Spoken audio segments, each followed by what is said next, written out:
तो चलिए हम अभी एसएनआर रिएक्शन देखेंगे। एसएनआर क्या होता है? सब्स्टिट्यूशन न्यूक्लियोफिलिक एरोमेटिक रिएक्शन, है ना। तो सब्स्टिट्यूशन न्यूक्लियोफिलिक इन एरोमेटिक कंपाउंड में हम देखेंगे।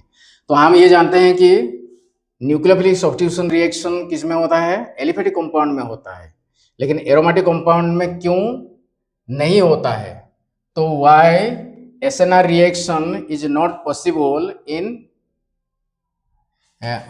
यानी कि हम क्वेश्चन जैसे करेंगे कि वाई न्यूक्लियोफिलिक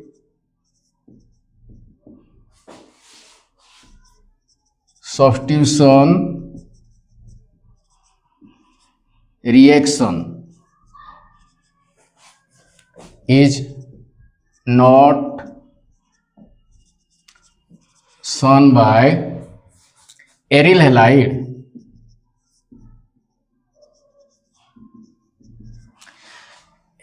एरोमेटिक कंपाउंड, यानी कि एरिल हैलाइड में हम न्यूक्लियोफिलिक सब्स्टिट्यूशन रेयरली देखते हैं। ऐसा क्यों? तो उसके लिए कुछ रीजन दिया गया है। पहला रीजन है resonance effect. Resonance effect, resonance effect बोल सकते हैं या double bond character.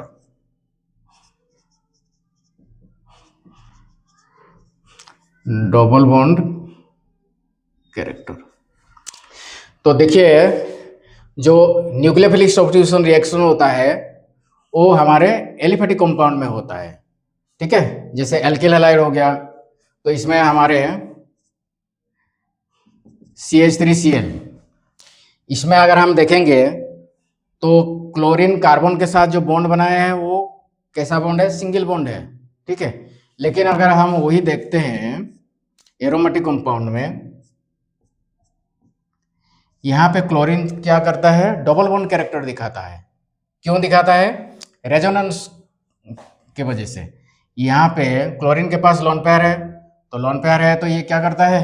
Plus M effect डालता है। तो प्लस एम इफेक्ट के थ्रू में ये क्या करता है? रेजोनेंस, ठीक है। तो जैसे यहाँ पे क्या हो जाता है? डबल बॉन्ड होता है। क्लोरीन और ये जो कार्बन जो है इसमें जैसे क्या होता है? डबल बॉन्ड हो जाता है, तो बॉन्ड ज़्यादा स्ट्रॉन्ग हो जाता है। अब ज़्यादा बॉन्ड स्ट्रॉन्ग होता है तो न्यूक्लियोफाइल क्या होता है? रेलक्टेंट होता है, यानी कि रिएक्शन जो होना चाहिए था, यहाँ पे अगर हम देखते हैं क्लोरीन और कार्बन के बीच में, हेलोजन और कार्बन के बीच में क्या है? सिंगल बॉन्ड है, तो आराम से क्या होता है? बॉन्ड टूटता है और कार्बोकेटायन बनता है। लेकिन यहाँ पे क्या है? डबल बॉन्ड है, तो डबल बॉन्ड क्या होता है कि बॉन्ड स्ट्रॉन्ग होता है। बॉन्ड स्ट्रॉन्ग होने के कारण इतना जल्दी बॉन्ड टूटेगा नहीं, और जब टूटेगा नहीं तो यहाँ पे कार्बोकेटायन बनेगा नहीं। अब जब कार्बोकेटायन नहीं बनता है तो न्यूक्लियोफाइल कैसे अटैक करेगा? ठीक है। तो यही रीजन है कि रेजोनेंस इफेक्ट या डबल बॉन्ड कैरेक्टर होने के कारण जो एरिल हैलाइड में न्यूक्लियोफिलिक सब्स्टिट्यूशन नहीं होता है। सेकंड रीजन क्या है? सेकंड रीजन हो गया differences of hybridisation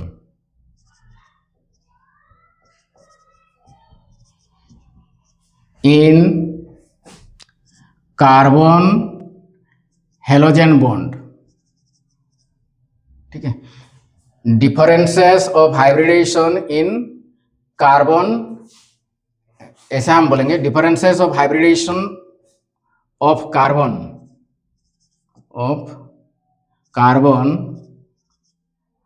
in carbon halogen bond, ठीक है। तो इसमें अगर हम ये देखते हैं एरिल हैलाइड में, इसमें कार्बन का हाइब्रिडेशन क्या है? ये डबल बॉन्ड है, तो ये वाला जो कार्बन का हाइब्रिडेशन जो है ये sp2 हाइब्रिडेशन है। जबकि हम एलिफेटिक कंपाउंड में क्या देखते हैं? कार्बन और हेलोजन का जो हाइब्रिडेशन जो होता है क्या होता है? sp3 होता है, ठीक है। तो हम ये भी जानते हैं कि जैसे जैसे s कैरेक्टर बढ़ते जाता है इलेक्ट्रोनेगेटिविटी बढ़ता है। जैसे फॉर एग्जांपल अगर हम देखते हैं sp3 और sp2 को हम कंपैरिजन करते हैं तो sp3 में s का परसेंटेज कितना है 25 है ना, और इसमें कितना है, इसमें 33%। तो जैसे s कैरेक्टर बढ़ता है तो इलेक्ट्रोनेगेटिविटी बढ़ता है, और इलेक्ट्रोनेगेटिविटी बढ़ेगा तो बॉन्ड क्या होगा, छोटा होगा, बॉन्ड लेंथ छोटे होंगे। ठीक है, तो इसीलिए ये देखा गया है कि कार्बन हेलोजन सिंगल बॉन्ड और कार्बन हेलोजन जो यहाँ पे अगर हम देखें तो यहाँ पे sp3 हाइब्रिडेशन और इसमें हम sp2 हाइब्रिडेशन देखें। ठीक है, तो कार्बन हेलोजन जो sp2 हाइब्रिडेशन में इनका बॉन्ड लेंथ कितना है 169 पिकोमीटर, और यहाँ पे carbon halogen bond length sp3 वाला में कितना है 177 पिकोमीटर। तो बॉन्ड लेंथ जब छोटा होता है तो बॉन्ड एनर्जी बढ़ जाता है, और जब बॉन्ड एनर्जी जब बढ़ जाता है तो रिएक्शन आसानी से नहीं होता है, क्योंकि हमारे जो केमिस्ट्री में रिएक्शन जो होता है इजीली फिजिबल होनी चाहिए, आराम से होनी चाहिए। ठीक है, तो यही भी कारण है कि हम एलिफेटिक कंपाउंड में जब देखते हैं कार्बन और हेलोजन का जो बॉन्ड होता है, ठीक है, वो लॉन्गर होता है, और एरिल हैलाइड में क्या होता है कार्बन हेलोजन बॉन्ड जो होता है शॉर्टर होता है। नेक्स्ट ये होता है कि कार्बन का जो हाइब्रिडेशन जो होता है एलिफेटिक कंपाउंड में वो sp3 होता है, और एरिल हैलाइड में कार्बन का हाइब्रिडेशन क्या होता है sp2 होता है। ठीक है, तो इस कारण ड्यू टू बॉन्ड लेंथ जो एरिल हैलाइड में क्या होता है कार्बन हेलोजन बॉन्ड शॉर्टर हो जाता है तो एनर्जी ज़्यादा लगता है, और जहाँ पे एनर्जी ज़्यादा लगता है बॉन्ड को ब्रेक करने के लिए वहाँ पे क्या होता है कि रिएक्शन घट जाएगा, क्योंकि ज़्यादा एनर्जी लगाएगा बॉन्ड को ही तोड़ने के लिए तो बाकी एनर्जी जो रहेगा वो तो कम हो रहेगा, फिर रिएक्शन ठीक से होगा नहीं। ठीक है, जबकि यहाँ पे क्या होता है सिंगल बॉन्ड को आराम से तोड़ा जा सकता है, तो हमारा प्रोडक्ट जो बनेगा वो मेजर प्रोडक्ट बन सकता है। ठीक है, तो एक यही कारण है। थर्ड क्या है, थर्ड जो होता है formation of phenyl cation. Phenyl cation मान लिया जाए कि सेल्फ आयनाइजेशन के वजह से, सेल्फ आयनाइजेशन के वजह से ये बॉन्ड ठीक है ब्रेक हो गया, तो उसके बाद क्या है हमारे यहाँ पे कार्बोकेटायन बनेगा, है ना। तो यहाँ पे फिनाइल कैटायन जो बन रहा है क्या ये स्टेबल है? हमारे एलिफेटिक कंपाउंड में जब न्यूक्लियोफिलिक सब्स्टिट्यूशन होता है तो कार्बोकेटायन कहाँ पे बनता है? कार्बोकेटायन जो इंटरमीडिएट होता है SN1 रिएक्शन में होता है ना, 3 डिग्री हैलाइड में होता है। तो 3 डिग्री हैलाइड में क्या होता है, यहाँ पे 3 एल्किल ग्रुप जो होते हैं ये क्या करते हैं प्लस आई इफेक्ट के थ्रू में इस कार्बोकेटायन को स्टेबलाइज करते हैं। ठीक है, जब स्टेबल होता है तभी फिर क्या होता है प्रोडक्ट बनता है। लेकिन यहाँ पे हमारा क्या बन रहा है फिनाइल कैटायन, तो फिनाइल कैटायन यहाँ पे तो रेजोनेंस पॉसिबल है ही नहीं, तो रेजोनेंस जब पॉसिबल नहीं है तो ये जो कैटायन बना है इसमें तो SN1 रिएक्शन होगा ही नहीं।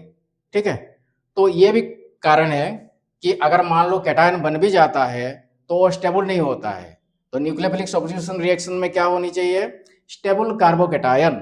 जो SN1 रिएक्शन जो ड्रिवेन जो होता है वो किसके थ्रू में होता है स्टेबल कार्बोकेटायन, जबकि यहाँ पे हमारा फिनाइल कैटायन जो बन रहा है वो स्टेबल नहीं है। इसीलिए भी जो न्यूक्लियोफिलिक सब्स्टिट्यूशन एरिल हैलाइड में पॉसिबल नहीं होता है। ठीक है, नेक्स्ट थर्ड रीजन क्या है,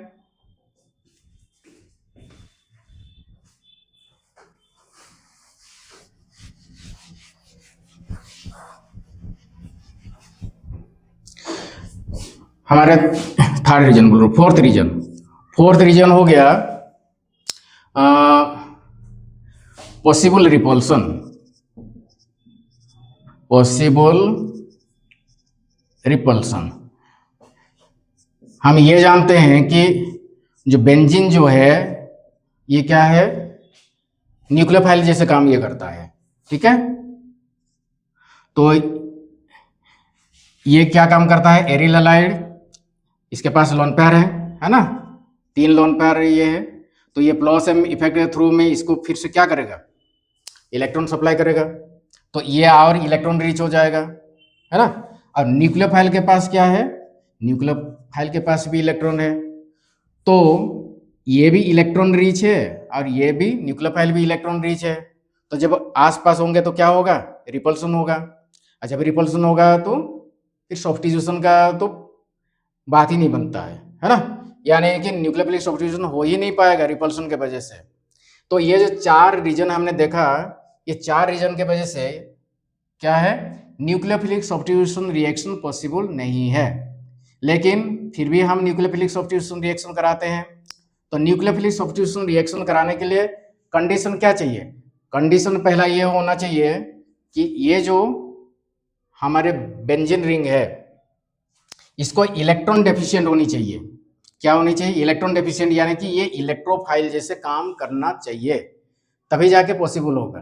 तो इलेक्ट्रोफाइल जैसे कैसे काम करेगा, मान लो हम ऑर्थो पोजीशन और पैरा पोजीशन में क्या करेंगे, इलेक्ट्रॉन विथड्रॉइंग ग्रुप जैसे नाइट्रो ग्रुप लगा दें या और इस प्रकार की कोई ये इलेक्ट्रॉन विथड्रॉइंग ग्रुप लगा दें, तो बेंजीन रिंग से क्या करेगा, इलेक्ट्रॉन को रेजोनेंस के थ्रू में अपने साइड में खींच लेगा, तो बेंजीन रिंग में क्या होगा, इलेक्ट्रॉन डेफिशिएंट हो जाएगा। जब इलेक्ट्रॉन डेफिशिएंट होगा तो उसके बाद क्या होगा कि न्यूक्लियोफाइल को इजी हो जाता है रिएक्शन करने में।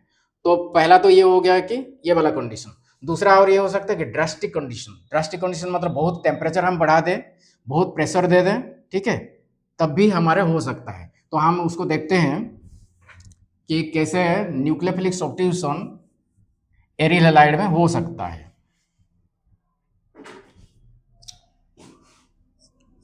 तो हम एरिल हैलाइड से फिनॉल बना सकते हैं।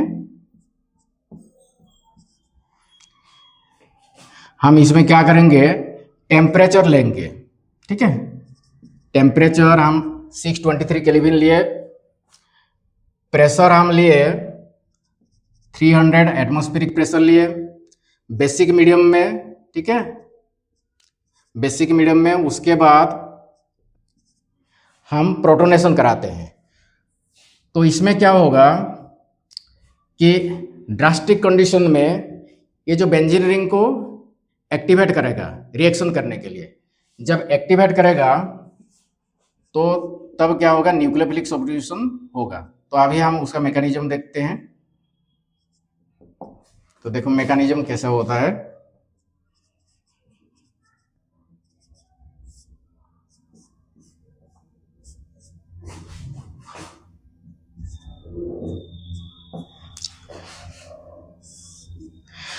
तो यहाँ पे जब हम इस तरह कंडीशन अप्लाई करते हैं तो यहाँ पे क्या होता है कि पाई इलेक्ट्रॉन एक्टिवेट होता है।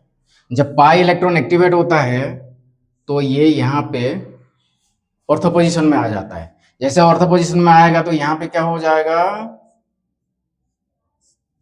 इलेक्ट्रॉन डेफिशिएंट हो जाएगा, है ना, यहाँ पे हमारा इलेक्ट्रॉन डेफिशिएंट हो जाएगा। तो जब इलेक्ट्रॉन डेफिशिएंट होगा तो जो हम बेस जो लिए हैं वो बेस अभी क्या कर रहा है, न्यूक्लियोफाइल के फॉर्म में इसको अटैक करेगा, ठीक है।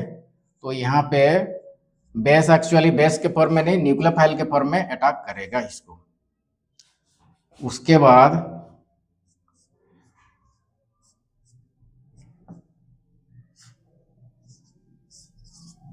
ये वाला बन गया, ठीक है। अभी फिर से क्या होगा, जो यहाँ पे एरोमेटिसिटी ब्रेक हो गया था फिर से रेजोनेंस होगा। जैसे यहाँ पे पाई बॉन्ड शिफ्ट होता है तो ये क्या हो जाएगा, लीव कर जाएगा, ठीक है। अब हमारे क्या हो गया, ये फिनॉल बन गया। लेकिन अभी ये फिनॉल स्टेबल नहीं है क्योंकि हम यहाँ पे जो बेस जो लिए है ना, बेस यहाँ पे एक्सेस लेते हैं। जब बेस एक्सेस लेते हैं तो बेस क्या करेगा, ये जो एसिडिक हाइड्रोजन को एब्स्ट्रैक्ट करेगा, ठीक है। F स्टार्ट करेगा तो फिनॉक्साइड आयन बनेगा, और जब फेनॉक्साइड आयन बनता है तो इसको स्टेबलाइज करने के लिए नेक्स्ट क्या होता है, प्रोटोनेशन होता है। ठीक है, तो नेक्स्ट जो यहाँ पे प्रोटोनेशन होगा और ये हमारे बनेगा फाइनल फिनॉल। तो इस प्रकार की मैकेनिज्म होता है। एनसीईआरटी में सिर्फ ऐसे दिखा दिया है, लेकिन मैकेनिज्म इसी प्रकार की होता है। तो बेस जो लिए हम, पहला बेस क्या करता है, न्यूक्लियोफाइल के फॉर्म में रिएक्ट करता है। नेक्स्ट वाला बेस जो होता है वो बेस के फॉर्म में फिनॉल से एसिडिक हाइड्रोजन को एब्सॉर्ब करता है। जैसे फेनॉक्साइड आयन बन जाता है तो फिर से क्या होता है, प्रोटोनेशन होता है, और प्रोटोनेशन होने के बाद जो फिनॉल बनता है वही स्टेबल है। ठीक है, तो यहाँ पे हमने जो फिनॉल बनाया ये यहाँ पे स्टेबल नहीं है, यहाँ पे स्टेबल होता है। अगर मान लो हम इस प्रकार के ड्रास्टिक कंडीशन वगैरह अप्लाई ना करें तो कैसे रिएक्शन होगा, तो इलेक्ट्रॉन विथड्रॉइंग ग्रुप क्या करते हैं, लगा देते हैं। ठीक है, तो यहाँ पे हम जैसे इलेक्ट्रॉन विथड्रॉइंग ग्रुप लगा देंगे, जैसे मान लो एक इलेक्ट्रॉन विथड्रॉइंग ग्रुप मैंने लगा दिया, तो इसमें मैंने टेम्परेचर जो पहले लेता था जितना उतना नहीं लूंगा। पहले कितना लेता था, 623 केल्विन मैंने लिया था, अब मैंने लूंगा 443 केल्विन। अभी प्रेशर नहीं देने से भी चलेगा, है ना। तो हम एक्सेस बेसिक कंडीशन में करते हैं रिएक्शन, उसके बाद फिर क्या होता है, प्रोटोनेशन होता है। ठीक है, तो उसके बाद हमारे ये फिनॉल बन जाता है। नेक्स्ट जैसे जैसे हम क्या करेंगे, इलेक्ट्रॉन विथड्रॉइंग ग्रुप बढ़ा देंगे, इलेक्ट्रॉन विथड्रॉइंग ग्रुप बढ़ा देंगे। कहाँ पे इलेक्ट्रॉन विथड्रॉइंग ग्रुप को अटैच करेंगे, ऑर्थो पोजीशन और पैरा पोजीशन में होनी चाहिए। ठीक है, यहाँ पे मैंने क्या किया, 2 इलेक्ट्रॉन विथड्रॉइंग ग्रुप लगा दिया, तो यहाँ पे टेम्परेचर मैंने फिर से घटा दिया। मैंने क्या बोला पहले से कि अगर न्यूक्लियोफिलिक सब्स्टिट्यूशन करना है तो इलेक्ट्रॉन डेफिशिएंट करना होगा। तो ये सब क्या करते हैं, इलेक्ट्रॉन विथड्रॉइंग ग्रुप लगे हैं तो ये बेंजीन रिंग का इलेक्ट्रॉन डेफिशिएंट करा देते हैं। ठीक है, तो टेम्परेचर हमारा कम जरूरत होता है और हमारे न्यूक्लियोफिलिक सब्स्टिट्यूशन रिएक्शन हो पाता है। मान लो मैंने यहाँ पे 3 इलेक्ट्रॉन विथड्रॉइंग ग्रुप लगा दूं,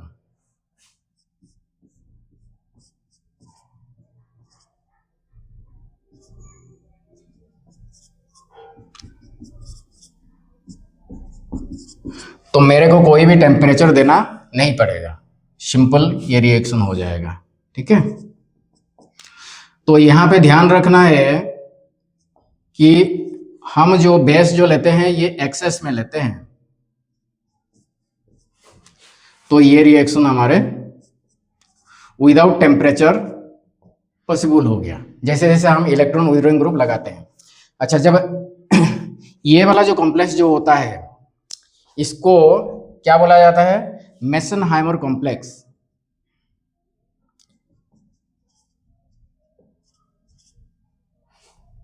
मेसेनहाइमर कॉम्प्लेक्स बोला जाता है।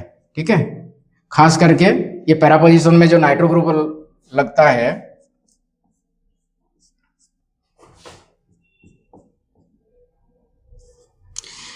यहां पे नाइट्रो ग्रुप लगा है, तो इस कॉम्प्लेक्स को हम क्या बोलते हैं, मेसेनहाइमर कॉम्प्लेक्स बोलते हैं। ठीक है, तो इस तरह जो एरियल कंपाउंड में क्यों न्यूक्लियोफिलिक सब्स्टिट्यूशन रिएक्शन नहीं होता है, तो उसका हमने रीजन देखा।